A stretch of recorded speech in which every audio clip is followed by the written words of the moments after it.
Nissan Serena S-Hybrid still has its own unique charm.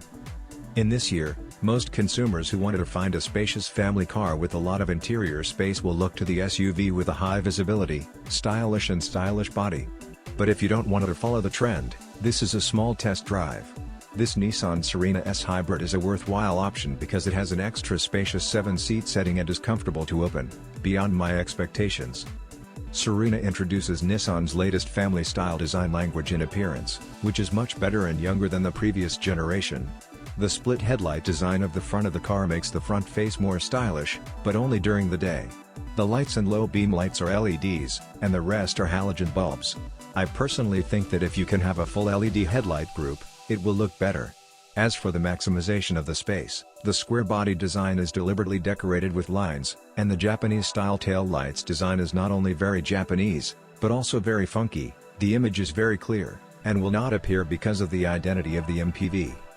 The new generation of Serena has a very intimate design, that is, the double-layered tailgate, because the parking space is very small in the urban area, so in general, the tailgate of the MPV is difficult to open because of the space, but Serena can choose to open the upper part alone, which is very user-friendly. In addition, the original imported kick-type and duct-type electric sliding door is also a very thoughtful one.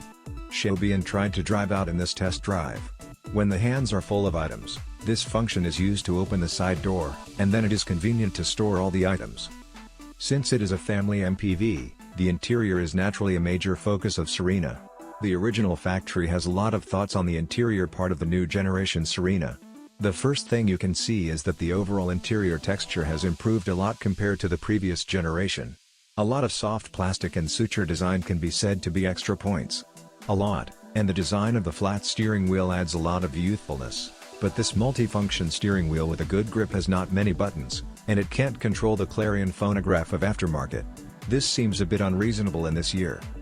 The practical part, Serena has up to 7 USB slots, which means that every member of the car can charge their mobile phone, and the storage space in every corner of the car is also abundant, and the space is enough. This is also expensive for the family car. SUV must be down. Not only that, Serena's second row seats can be moved back and forth and left and right like the previous generation, and this time the left side of the third row has more electric sliding door switches, allowing the third row of passengers to pass through. This button, as well as the pedaling under the rear of the second row of seats, get off the bus, and the convenience is increased a lot. In addition to the interior, the space performance is also Serena's strength. Although the width of the car body is not as high as the high-end MPVs such as Estima and Alphard, the original factory has successfully created a full sense of space, and this time the second generation of Serena's second. The row of seats became 2 separate captain seats, and there are handrails on both sides of the seat. In addition to being visually more luxury, the seats in the second row can be more comfortable. Just believe that in order to create a sense of space, Serena's seat size is slightly smaller, and the original factory called Zero Gravity is also a typical JDM Japanese model design, too flat, whether it is the support of the leg or the waist is slightly insufficient. As for the power section, Serena continues to carry the S-Hybrid hybrid system consisting of a 2.0-liter natural intake engine plus a small electric motor. The maximum horsepower of the gasoline engine is 150 PS and the peak torque is 200 Nm. As for the electric motor, the output is 2.6 PS per 48 Nm, with CVT segmentless gearbox, official fuel consumption of 14.2 km per liter, and AF certification. Safely equipped with Serena, this is quite sincere, because the entire car comes standard with 6 airbags, and there is tracking anti-skid and 360 degrees panoramic camera function, but this surround camera is displayed on the left side of the dashboard. On the screen instead of the touchscreen host, although the 7-inch multifunction display screen size is large, but because of the distance, the relationship does not seem so clear. When reversing, Shobian has to deliberately stare at the top. The screen is not very ergonomic. The first feeling of Shobian is that the driving posture is very high, which is similar to the feeling of driving a truck. This is actually a common problem of many such 5.5 height roof MPVs, but for me to sit like this, It's still innocuous. After all, this is an MPV, and there should be a lot of family car buyers who would like its tall vision and near blind, a pillar side mirror. In terms of driving, the first thing that surprised Shobian was that the new generation Serena's startup performance was quite light, because I thought that this kind of MPV should be quite cumbersome, and the result would not be. Of course, you don't expect it to have the power to follow, because after the start, its acceleration can be described as a normal law. It is worth mentioning that the sound insulation performance of the car is not bad, but after the engine speed is increased, there will still be engine noise passing into the car. However, what makes Shobian amazing is its dynamic performance. Although Shobian has not opened the previous generation of Serena, I have opened its peers, and Shobian has also opened large MPVs at home for several years. The performance of this type of model will not be much expected. As a result, the new generation of Serena is quite flexible, especially when it is in the urban area. Its posture is not cumbersome, and it can be described with almost sensitivity.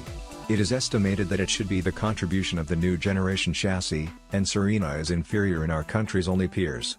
However, although I have said that the body is flexible, but don't think that its cornering or handling will be very good, its role is still very obvious in the performance of the curve, so don't expect it to have the performance of the street. As for the control, or forget it, this is an MPV, and it should be good if you are flexible enough. Compared with the control, the performance of the ride is the focus of Serena, and the score of this small series is quite high, because the suspension setting of the 7-person car is quite good. Knowing this kind of high top body, the soft setting of the bias comfort cannot be used arbitrarily, because the support will be insufficient and the stability of the driving will be affected. In the new generation Serena, it can be felt that the suspension of the car is slightly harder. It is estimated that this is also a small series. I feel that it is flexible, the square box is quite stable when driving at high speed, and the road feel is more obvious. It can give the driver confidence, but this setting is passed into the compartment when passing through the bad road. Aftershocks will be a little more obvious, I personally can accept, but for those who like to take Camry, then you may think that this MPV has a little jump. Nissan Serena is actually a very unique model. The same level of opponents is only one such as Mazda Beyond, and this type of MPV is actually a JDM model built for the Japanese market. Due to the relationship between the road environment and the situation, Japanese driving it's not fast. So these models usually have a slightly weaker part in the chassis, because they don't use them. But this generation of Serena's chassis performance surprises Shobian, and the excellent space performance and practicality are many SUVs. It's hard to come by, and this time the safety equipment is not bad. Although there is room for improvement in overall performance.